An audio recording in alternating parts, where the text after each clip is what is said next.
Okay mga ka-dates, good morning. So ito yung GPR natin, tapos ito yung mga connection niya. Ayan.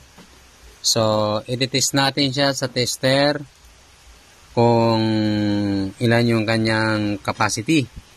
Ayan, tingnan niyo siya mga ka-dates. Ayan. Ayan.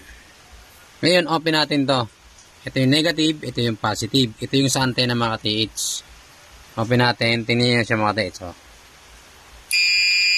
Ayan. 5.41 voltage. Yan ang lumalabas yung kanyang frequency. Ngayon, i-adjust natin. Wala.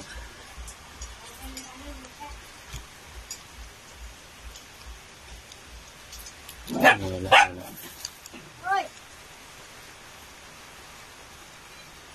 Ayan. Wala. Teka lang. So, yung mga katiis, tingnan nyo. Ngayon, i-adjust ko yung kanyang booster. Ayan. Ayan. Yan. Ano ang ibig sabihin yan? High frequency yan.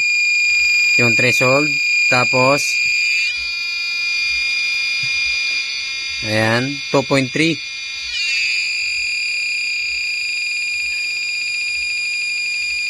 Ayan.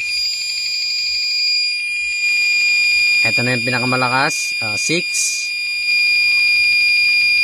Ayan.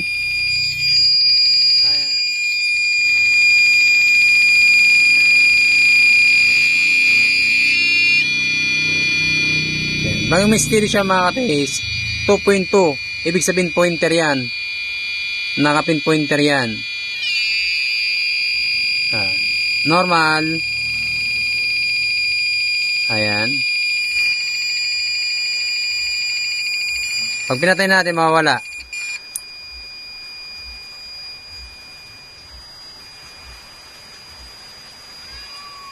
Ayan. Okay na yan mga ka-taste.